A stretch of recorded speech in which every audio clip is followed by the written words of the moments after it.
Hi there. Sorry I was a little late getting going. Something was up with YouTube, and so for whatever reason, when I pushed the button to go live, nothing happened, and I couldn't see the chat, so I had to refresh. So thank you for your patience.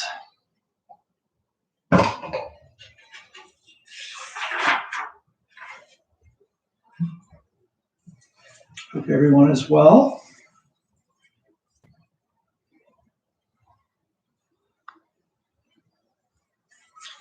And I'm glad you're here.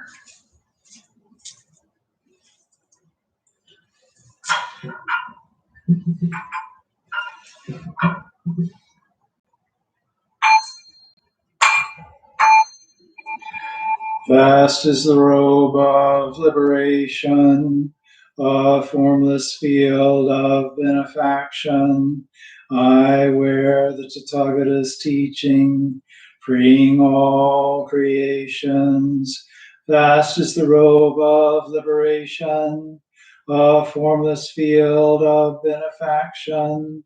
I wear the Tathagata's teaching, freeing all creations. Vast is the robe of liberation, a formless field of benefaction. I wear the Tathagata's teaching, freeing all creations.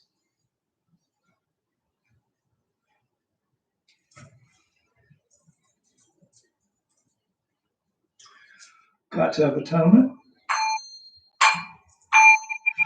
All evil karma ever committed by me since of old, on account of my beginningless greed, anger, and ignorance, born of my body, mouth, and thought, now I atone for it all.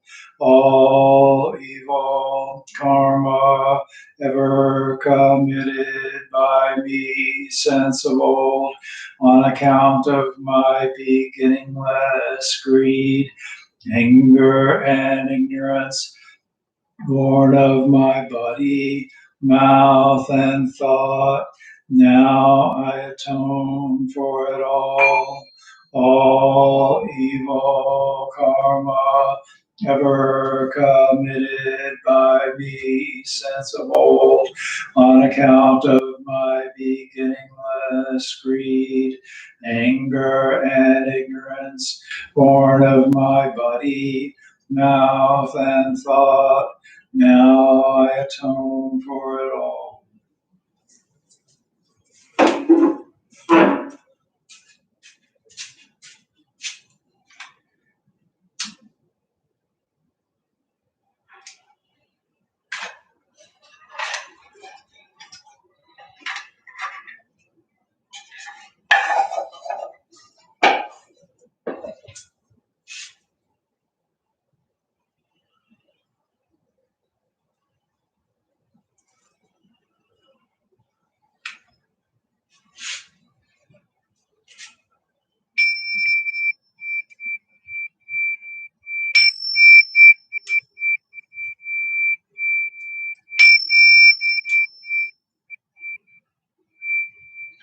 Fragrance of this incense invites the awakened mind to be present with us now.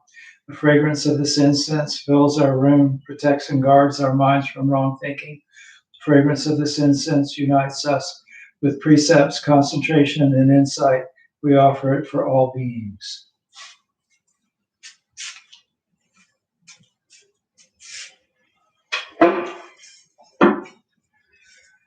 Homage to the Buddha.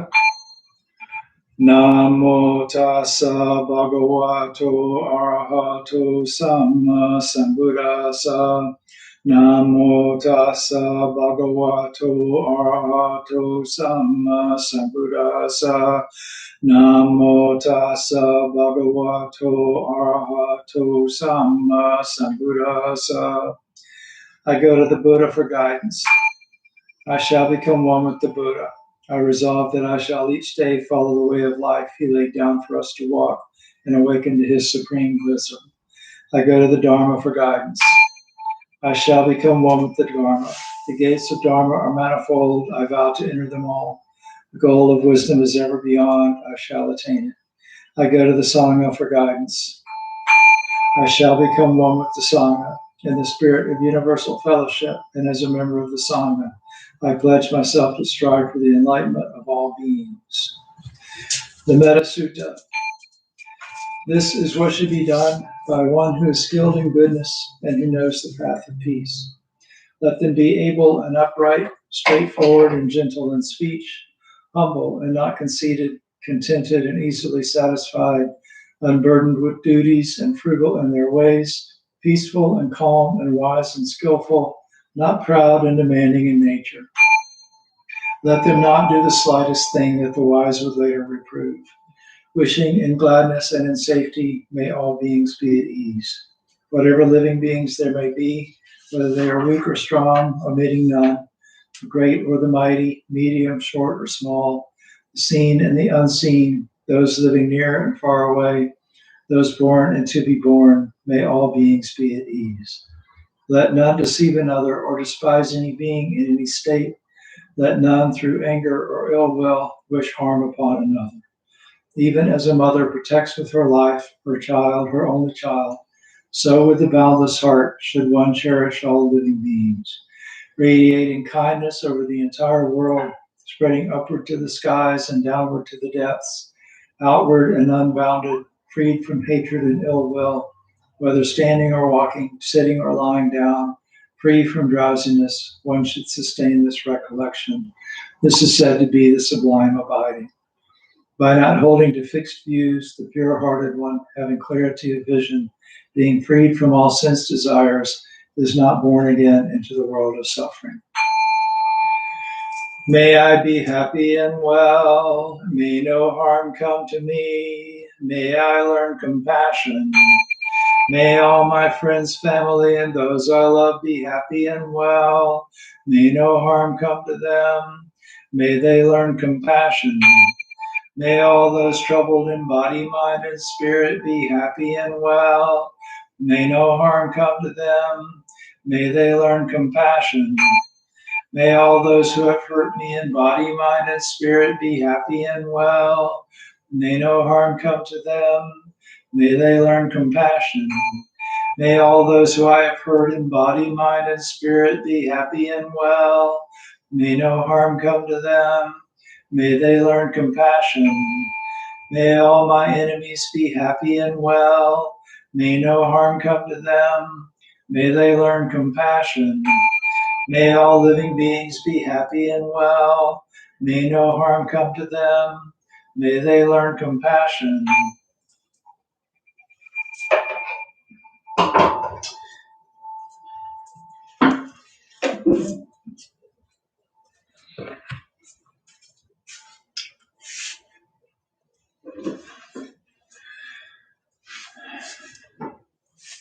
How would you feel about silent meditation tonight?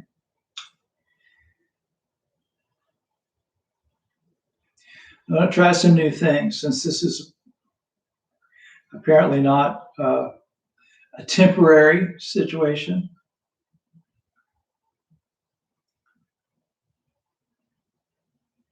I want to kind of work with what makes it more functional over the long term. So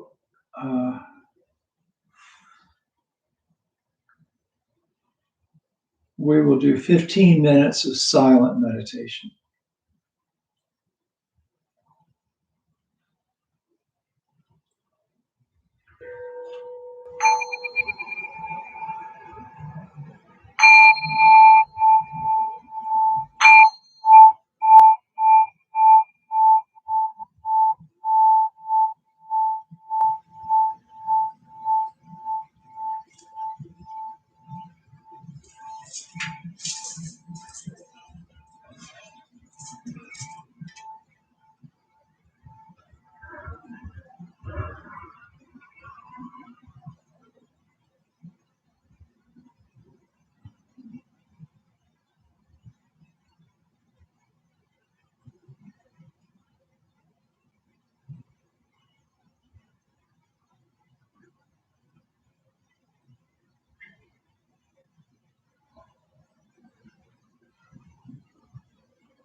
Buddha nature pervades the whole universe, existing right here now, and offering flowers, candles, and incense, hearing the Dharma and training the mind. Great merit is attained. We dedicate the merit to this great Master Shakyamuni Buddha, the all-pervading and everlasting three treasures, the 16 guardians and all protectors of the Dharma and their relations throughout space and time, to all ancestors of this Sangha and all beings in the Dharma world.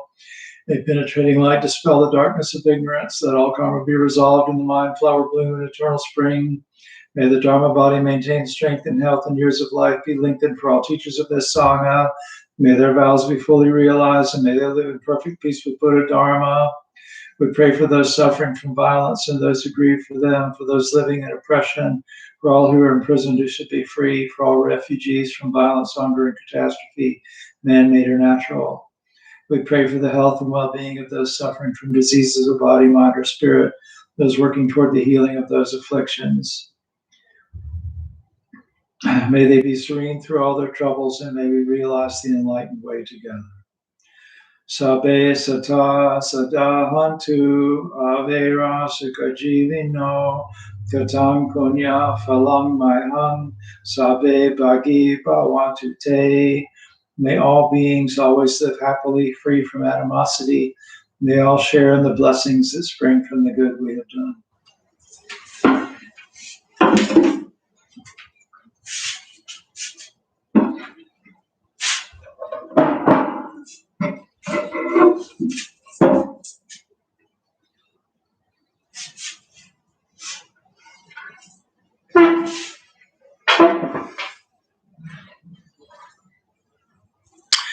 So what I did, I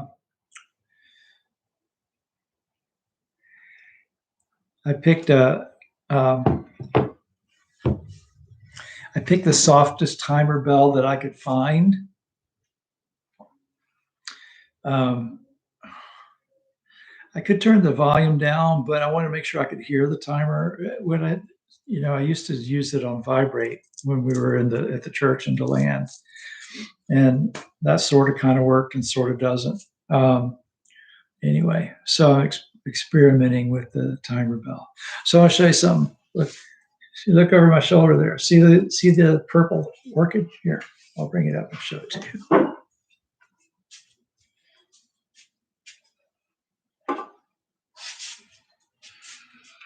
Beautiful, huh?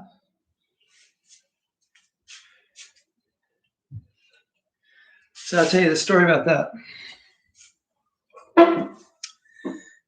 About a year ago, after all the COVID stuff happened, I started missing the orchids at White Sands. They were always on the altar. And because, the Suko grows these orchids, and then people give them to her. And there's always these incredible orchids. And so I was at the supermarket one day and walked through the floral section, and they had all these orchids. And I said, oh, that's what I need. I get an orchid and put it on my altar, and it'll make me feel better about not being at White Sands on Sunday. So I did, and I kept it there, and they last a long time. Orchids last a really long time, but eventually it started dropping blooms. And so I put it out on the front porch, and I got another one. And eventually that one dropped blooms, and I put it out on the front porch, and I got another one. So I got about 4 of them. Unfortunately, my front porch faces south, and we get to a certain point in the year, and the sun was coming too far under the overhang on the porch, and I kind of burned a couple of them to a crisp. They survived, but I moved into the back porch, to the back patio, where it's got a lot shadier. Yeah, and so that's one of those orchids. It's blooming again, and I got two more of them that are budding out pretty well, and one that got the most injured that it's still alive. I mean, it'll be okay, but it might not bloom again until next year. But anyway, so I'm in a really good mood today, partly because I could bring in an orchid from outside that was blooming again, showed the cycle of coming and going. Sunday at White Sands, this question came up, and I can't remember who asked it. If it was one of you, let me know. I can't remember who it was that asked the question, but I actually gave a Dharma talk that I had about a subject I had never given before, and it was about the intersection of Christianity and Buddhism.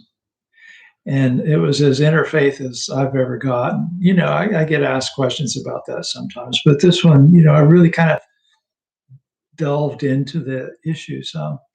And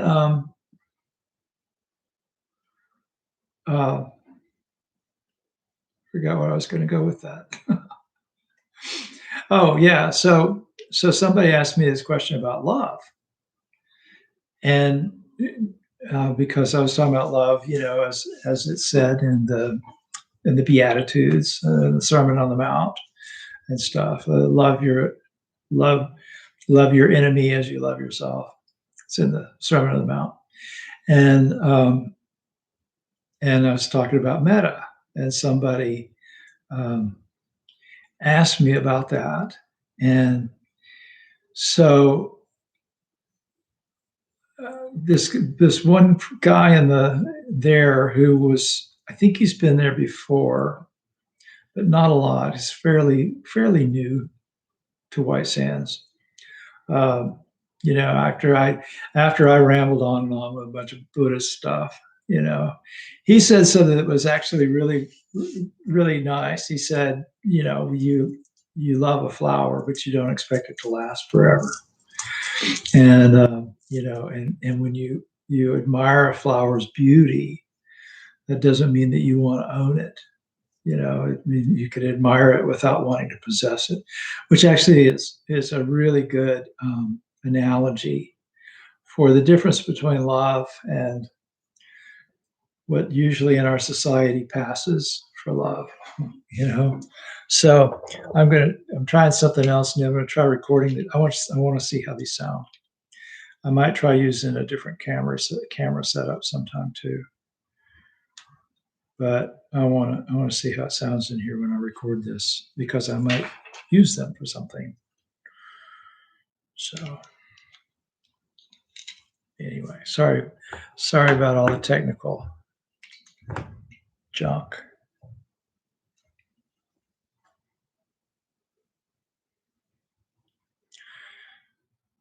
So the other thing about the love conversation is that the topic has come up in a couple of other contexts just in the last week or two.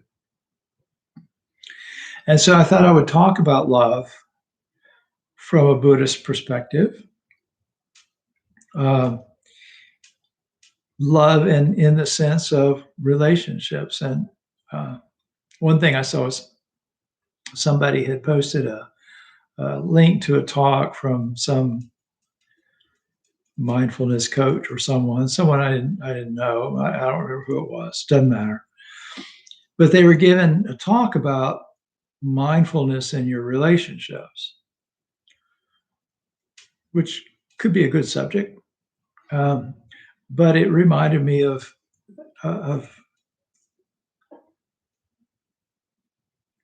yeah. So did that work for you, Catherine? I said I go to 2 online meetings a week where people do silent meditation. One of them's on Zoom and one of them's on Microsoft Teams. And the nice thing about those is everybody just mutes their mic. So you're all sitting in silence together, but there's no external sounds other than what's in your own environment. So I wasn't sure how this would work on YouTube because I can't mute my mic on YouTube. I don't think. I probably could, but it'd be a technical mess, and I don't know. Anyway, and so I've been thinking. I mean, you get your environmental sounds and my environmental sounds. So I wasn't sure how that would work. But if it works for y'all, yeah, we'll keep doing that. But I'd like to go to every other meeting, just doing silence and not go 20 or 25 minutes like we do when we're in person, but 15 would probably be pretty good. Anyway, let me know. Love to have your feedback. So the Buddha and love. Thought I would talk about that tonight. So when he left the palace and his wife and child to go in search of a path to freedom from suffering, the Buddha, of course, became celibate. And he remained that way even after his enlightenment and after he went home to visit his family. But that doesn't mean that he didn't value the relationship between husband and wife. In fact, this is something people get confused about, ask about sometimes. It was partly out of love for his wife and child that Gautama decided to go into living the spiritual life, and partly as a result of this, that he became the Buddha. He realized that despite all the privileges that he could give them, that they would ultimately experience suffering. And so he went in search of a path of liberation shortly after his son was born. His wife, Yasodhara, also eventually ordained, and she became an arhat. She became enlightened. So I can't imagine a better gift to express your care for someone than to give them complete and eternal spiritual freedom. But that's a little different than what we usually imagine when we think about love. So love takes a lot of different forms, whether we're talking about loving our spouse or our child or a good friend or a parent, whether we love our neighbor, as the Bible says, or love our fellow being. But there are certain things that I think all loving relationships can have in common. And those are things that I think we can keep in mind when we're trying to develop the skill to love mindfully. So I think the truest way to work with love is to practice the Brahma Viharas, even in our relationship. So another reason that I was thinking about this is that I interviewed Edward Simon a while back for my podcast, and he's a jazz composer. And I asked him, what do you practice and how did it affect what you do as a musician and composer? And he said he had really started to work a lot with the Brahma Viharas, and that Metta Bhavana and the other Brahma Viharas had really awakened him in a significant way, and that was what his inspiration was for his art. And I think that a lot of us working with the Brahma Viharas, I think, is kind of underrated as a practice. I don't do it myself every day, but I come back to it sometimes, and I think it opens you up in ways that just sitting and watching your breath, or just sitting, maybe doesn't do as quickly. So the Brahma Viharas, most of you know, but for those of you who don't, Brahma Viharas means divine abodes. In ancient India, these were considered the highest, most sacred states of mind. They're also referred to sometimes as the boundless states, because we try to develop these states in ways that are not bound by our preferences, our likes, our dislikes, and things like that. So when we chant the Metta Sutta, we're talking about extending goodwill to all beings in all directions, whatever living beings there may be. And so when we work on this with meditation, We do that as kind of the final thing when we meditate, is extending this to all beings. And some of you have worked with them in meditation, but these also provide a framework, I think, for dealing day to day with people that we encounter. And it's good to check out our feelings for our loved ones in the presence of these states of mind. So the first one is metta, goodwill. A lot of the time when we love someone, I think what we really mean is that we want to attach to them in some way, or we're attracted to them and we want them to attach to us. So there's nothing wrong with attachment as long as we're both reasonably well-adjusted people, and as long as that attachment is healthy and it's not, we don't see that as a source of happiness or something we must have. It's kind of how the human species continues to exist. There's attraction and there's attachment. But this Pali word, metta, which is sometimes translated as love or loving kindness, deals with this in a little different way. When we chant the Metta Sutra, what does the Buddha say? May all beings be happy and well.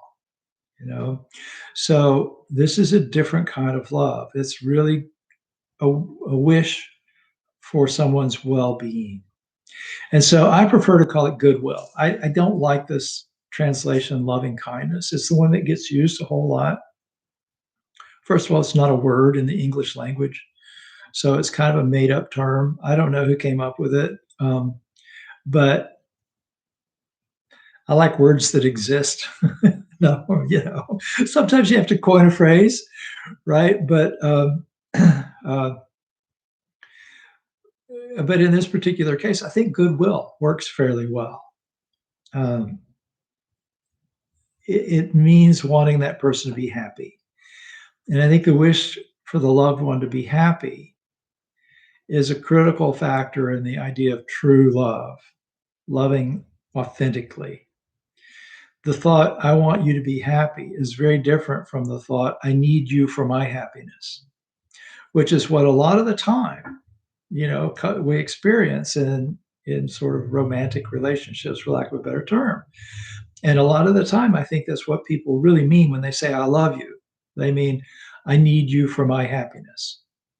Certainly, we can want happiness for another person and at the same time enjoy the happiness that they add to our lives and want to maintain that relationship and that happiness.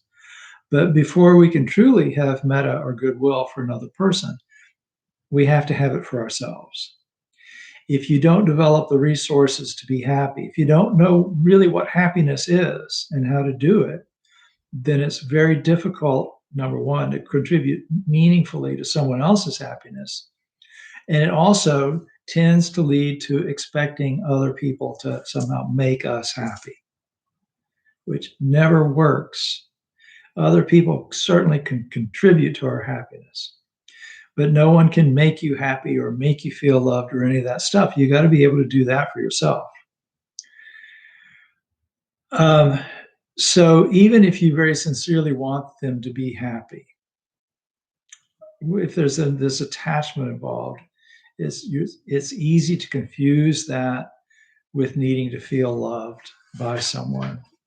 And so love can easily digress into feelings of dependency or a need to control the relationship and that sort of thing.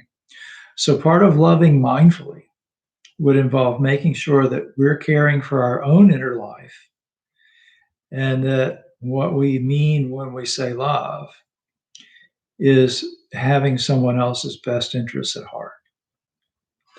So the next recipe, or the next ingredient in our recipe for true love, be compassion, the desire to help your loved one to not suffer. So to do this involves developing the capacity to understand our own suffering and to recognize it when we see it in someone else. So you could probably say that every relationship of any significance that lasts for very long is going to eventually include conflict of some kind. And without compassion, conflict can easily generate anger or other potentially destructive emotional states. Compassion begins with understanding, being able to see the stress and suffering that the loved one is experiencing. And often this means to be able to see ourselves and the role we play in creating stress. Think about that one for a minute. Sometimes we are a contributor to our loved one's stress. And if we're truly compassionate, that becomes easier to recognize. I once took a course on giving spiritual guidance to people in relationships. And there was a really interesting assignment called Through Your Partner's Eyes. And so I'm going to read to you what we were asked to do. This was from the Toto Institute, by the way. So I think Linda Anderson Creech taught it. That came from the Institute for Japanese Psychology. So here's what we were supposed to do. Take a period of quiet reflection to look through your partner's eyes, not look into your partner's eyes, to look through your partner's eyes. What does your partner have to put up with? What challenging habits and tendencies do you have that your partner must deal with? Look broadly and deeply at the impact you have. The challenge of understanding those we love is to see things through their eyes and step into their shoes. This is not easy, but doing so can uproot our self-righteous inclinations and tone down our judgments and criticisms. So the assignment was to spend 30 minutes and reflect on the challenges, difficulties, and inconveniences that you see when you're looking through your partner's eyes. So, yeah, it was a very profound thing, so you had to be in a couple to take this. And so you were kind of both doing it. I don't remember exactly, this was a while ago, but it's a really nice way to develop compassion for your partner along with awareness of your own actions. And I got to tell you that particular practice, I mean, I'm not perfect at relationships by any means, but that particular practice had a profound effect on me. Doesn't keep me from being a jerk sometimes, but I noticed when I was a jerk, and I'll say, I'm sorry I was a jerk, which is a big part of having a relationship, is recognizing your own role in the conflict and then being able to kind of say, let me tweak that a bit because that's not really the person that I want to be for you. So Venerable Thich Nhat Hanh suggests another practice that he calls the 4 mantras of love. So, a mantra is a word or phrase, spoken or silent, that contains spiritual power. So if you're building a relationship or looking for a way to transform or strengthen one, you can try working with these, which are all built around the idea of understanding and compassion. And the first one is to be present. So that would be a mantra. You would say that to yourself while you're in this relationship. By the way, if you're not in a couple type of relationship, these things I think work to some degree with the other people that you come in contact with. You don't have to be in love with somebody to want to be compassionate for them, and to want to be present for them. So the first one is make yourself present to the other person. You can't love if you're not there, even if you're physically there, but mentally somewhere else. So call to mind your loved one or face them, better still, and think silently, I am here for you. So that's the mantra. I am here for you. And then the second step is to recognize the other. So really recognizing the presence and the importance of the other person. You can't care about someone if you don't recognize them. And so to practice the second mantra, use the phrase, I know you're there and I'm glad. This is so Thich Nhat Hanh-ish, but it's good stuff. I know you're there and I'm glad. Think about that next time you're in an argument with somebody, when you can recognize them and acknowledge that they're a good thing in your life. You're glad that they're there. Third one, acknowledge and understand the other's suffering. So sometimes our partners can be difficult, and it's important to recognize that. The angry words, thoughtless remarks, and actions, all those things, and to recognize that those are the expression that their suffering takes. When I work with Tonglen on this, a lot of times people will go, oh man, I don't want to have to accept their suffering. I don't want to breathe in their suffering. I want to push it away. The thing is, you're experiencing it. You're taking it on anyway, because if you're in conflict with somebody and they're being, difficult with you, harmful toward you, and stuff like that, that's their suffering taking form and coming at you. So it's their pain leaving their heart and coming into ours. And we're better prepared to deal with it if we understand what's going on, if we accept what's going on. So the third mantra shifts from focusing on our reaction to focusing on what's happening. I know you're suffering and I'm here for you. I know you're suffering and I'm here for you.